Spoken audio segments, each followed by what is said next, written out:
There are men who build empires quietly, who work in the background, never asking for recognition, never chasing the spotlight. Michael Feldman was one of those men. Decades inside one of the most competitive industries in the world. A reputation carefully constructed, brick by brick, year by year.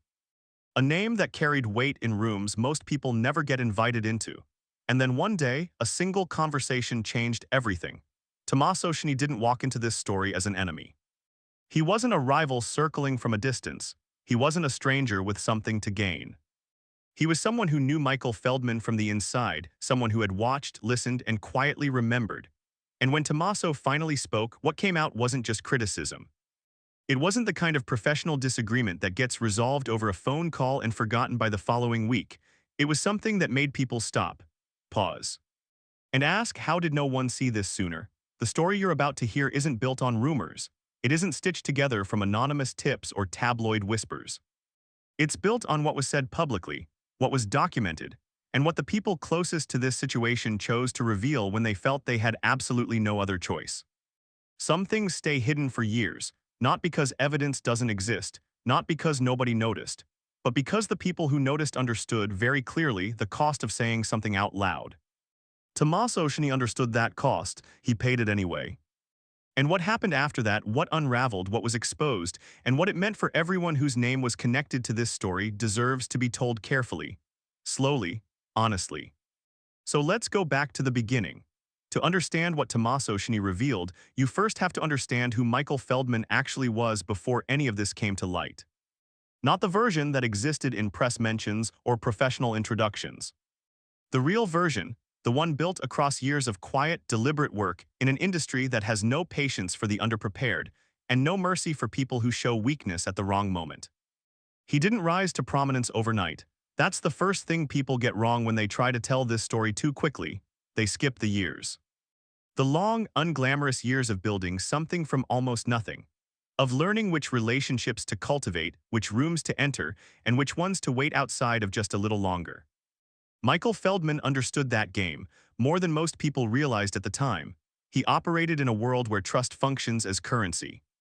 Where your reputation doesn't just shape your own career, it shapes the careers of every single person who attaches their name to yours. Partners, collaborators. People who stake their professional standing on the belief that you were exactly who you appeared to be. That the version of yourself you presented to the world matched what was happening behind it. For a long time, that belief held without question. People who worked alongside him in those early years describe a focused, contained intensity. A man who moved toward what he wanted with quiet, deliberate precision. He wasn't flashy, he never needed to be. The work, or at least the carefully curated presentation of the work, spoke loudly enough. An image, it turns out, was something Michael Feldman had an unusually sophisticated understanding of. There's a specific kind of intelligence that goes into constructing a professional persona at that level. It isn't dishonesty in the obvious sense, it's curation. Knowing which parts of yourself to make visible, which relationships to maintain publicly, and which conversations to keep entirely behind closed doors. Most people who reach a certain level of success do some version of this. It's how reputations get managed over time. It's how longevity gets protected in environments that would otherwise chew people up. But curation becomes something else entirely when the gap between the public face and the private reality begins to widen. When the version of yourself that the world sees starts drifting slowly, almost imperceptibly, from the truth of what's actually happening beneath the surface. That gap, according to those who eventually came forward, had been quietly growing for longer than most people suspected. Tommaso Cioni was not someone who spoke carelessly. People who know him describe a measured, deliberate person, someone who thinks carefully before he says anything. Someone who understands that words at a certain level carry consequences that don't disappear. Which is exactly why, when he chose to speak, the people who heard him paid attention in a way they might not have for someone else. This wasn't impulsive. It wasn't emotional retaliation dressed up as accountability. This was a decision that had clearly been made after a long period of watching, weighing, and ultimately concluding that the world had a right to know what he knew. What he said, and perhaps more importantly, how it landed, is where this story truly begins to come into focus. Every professional relationship is built on something. Sometimes it's shared ambition. Sometimes it's mutual need. Sometimes it's something harder to name, a sense that this person understands how you think, how you move, what you're actually trying to build. The relationship between Michael Feldman and Tommaso Cioni had all of those elements at one point. It wasn't a surface-level professional connection. It was deeper than that, which is part of what made everything that followed so significant. They moved in overlapping circles for years before any tension became visible to anyone outside. That matters. This wasn't a rivalry that announced itself with early warning signs.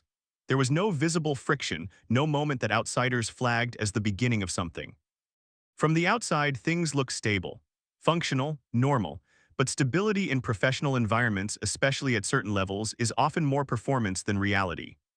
The higher you climb, the more important it becomes to maintain the appearance of harmony, even when the internal reality is something far more complicated. Michael Feldman had built a structure around himself that was, by most observable measures, genuinely impressive. A network of trusted relationships, a track record people referenced. A way of speaking about his work that managed to communicate confidence and humility simultaneously, which is a difficult balance to strike and an even more difficult one to maintain over time.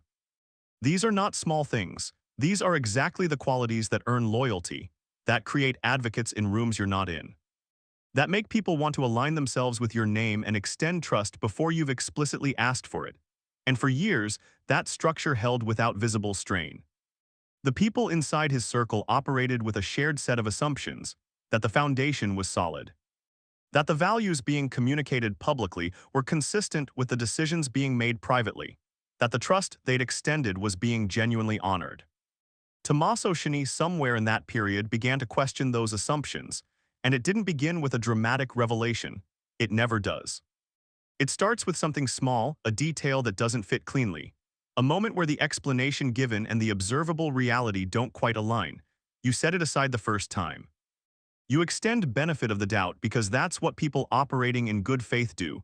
You tell yourself you're missing context, that the full picture will make sense later.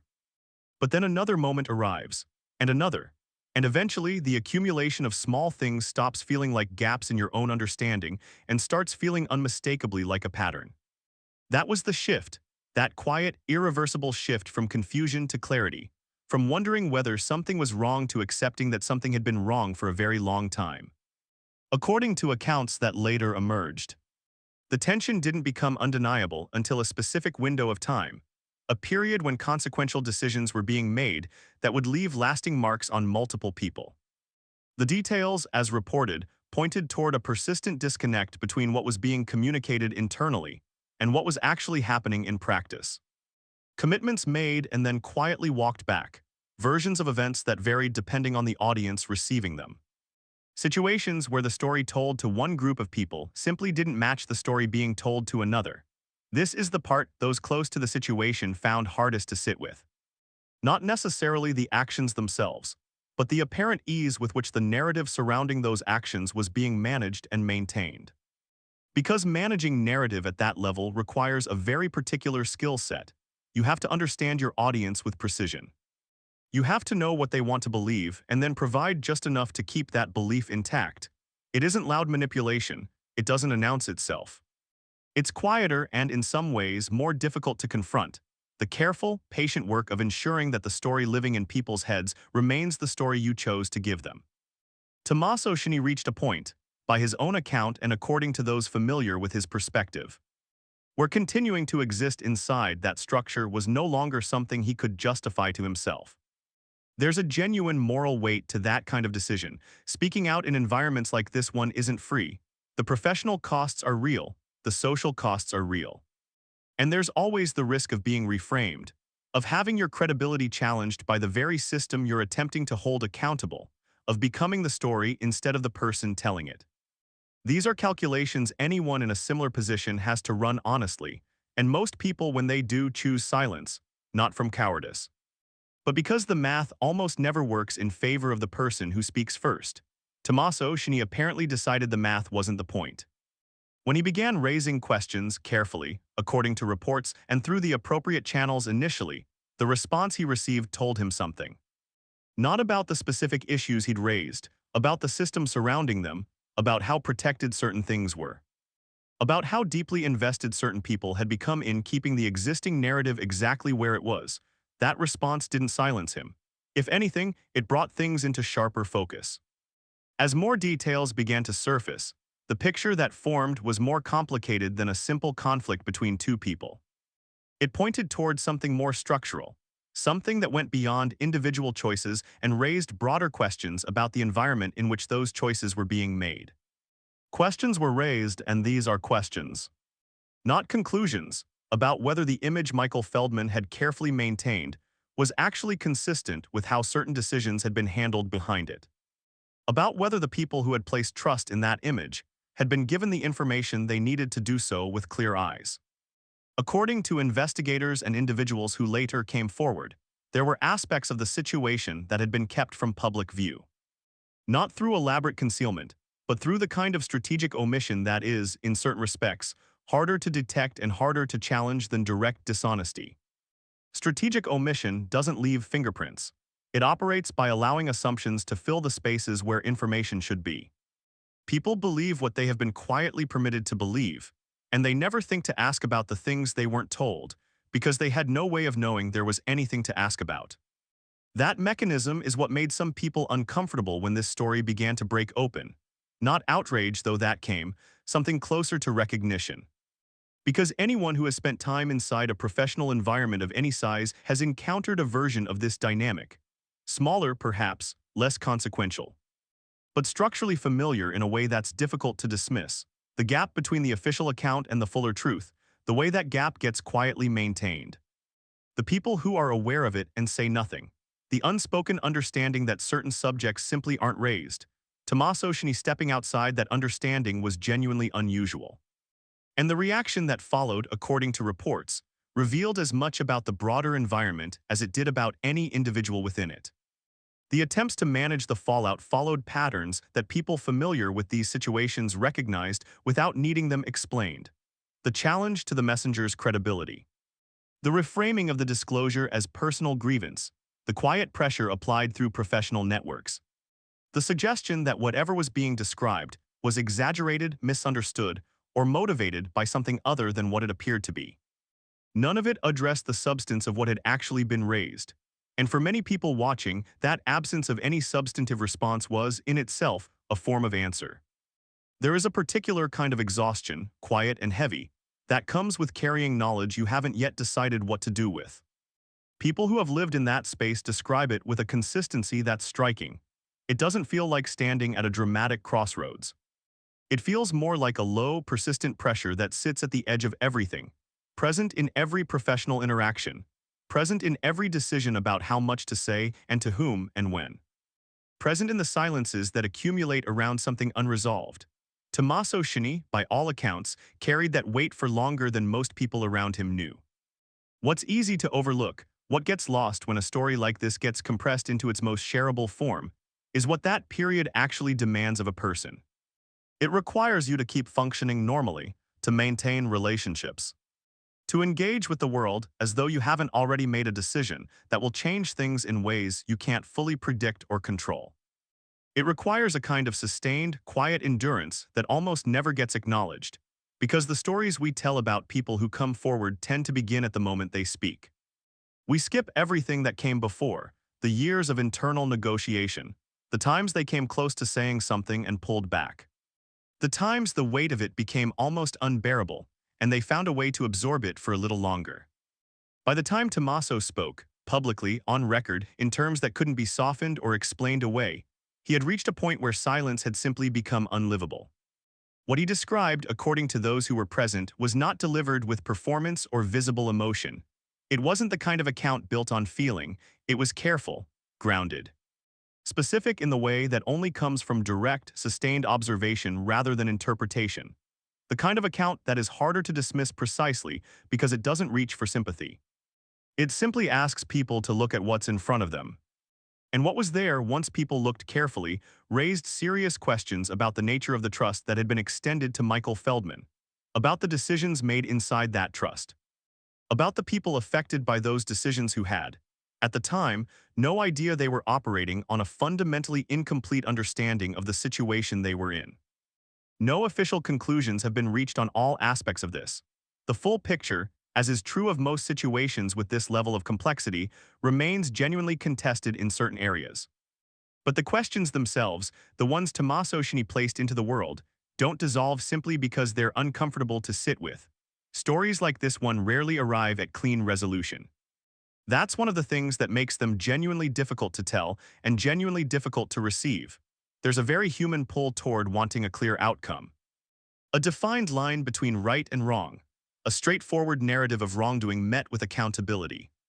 But the reality of situations built around trust, power, and professional reputation is almost always messier than that. It involves people who are complicated. Decisions that had multiple causes and no single source. Environments that allowed certain dynamics to develop because of pressures and incentives that extended well beyond any one individual's choices. Michael Feldman, whatever the full truth of his situation eventually proves to be, operated within a system. A system that rewarded the kind of image management he was apparently skilled at.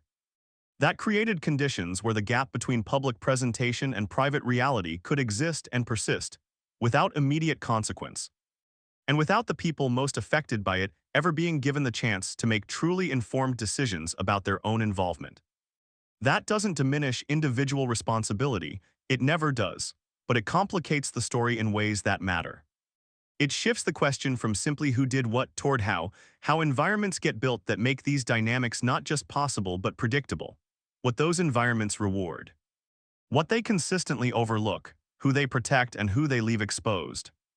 Tommaso Cioni's decision to speak placed him at the center of a situation he hadn't created and couldn't fully control once it was in motion. The pushback he received, the questions about his motives, the professional turbulence. The attempts to reframe what he had said, none of it surprised people who understood how these situations tend to unfold. What some people didn't expect was the durability of his position, the fact that he didn't quietly walk it back. Didn't allow sustained pressure to reshape his account into something more convenient for the people who needed it to be less than it was. There's something worth noting in that, separate from any conclusion about guilt or innocence, which are determinations that belong to other processes and other authorities. In environments where the incentive structure almost always rewards silence, and where the personal cost of speaking is real and lasting, someone who maintains their account under sustained pressure is communicating something about the depth of their own certainty. About what they believe at the most fundamental level that they witnessed. As of the time this story is being told, questions remain genuinely open. The conversations that Tommaso Cioni's account set in motion are ongoing. The people connected to this situation, on all sides of it, continue living with the consequences of what was said and what it revealed. There's a reason stories like this one eventually find their way into the open. It's not because truth is loud. Most of the time it isn't. Truth is quiet. It lives in the spaces between what people say publicly and what they say when the professional stakes have been removed. It lives in the recollections of people who were present for things that were never intended to be witnessed. It lives in the small, persistent details that don't fit the official narrative, the ones people quietly file away and return to years later, when the surrounding context finally makes them legible. What Tommaso Cioni put into the world was, at its core, an act of insistence. An insistence that the version of events being publicly maintained was incomplete. That people who had extended genuine trust deserved more than they had been given. That the comfort of a familiar, well-managed story is not more valuable than the right of people to have an accurate one. Whether you read what happened as a clear exposure of wrongdoing, or as a more complicated collision of perspectives and motivations that no single account can fully capture, depends partly on how much of the full picture you've been able to see. And the full picture, in situations with this level of complexity, is almost never available to any single person at any one time. What remains are the questions. The open, unresolved, genuinely difficult questions about trust, about what it means to build a reputation and the responsibility that comes with it. About what happens to institutions, to communities, to the individuals who believed in someone when that responsibility gets quietly set aside. These questions extend beyond this story. The dynamics they point to exist in every industry, every organization. Every professional environment where reputation carries power, and where the pressure to maintain a particular image can gradually outweigh the commitment to honesty. Tommaso Cioni made a choice. The story is still moving. And what it ultimately means for the people directly inside it, and for the larger questions it raises about how trust works and what happens when it breaks, will take more time, more evidence, and more careful examination than any single account can provide. But the conversation has started, and in situations like this one, that is almost always where everything begins to change.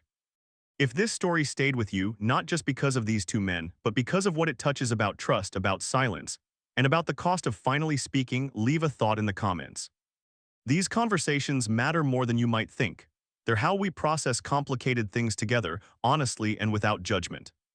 If you want more stories told this way, carefully, cinematically, with real respect for the people inside them, subscribe. There's more to come, and every single story is told with the same care as this one.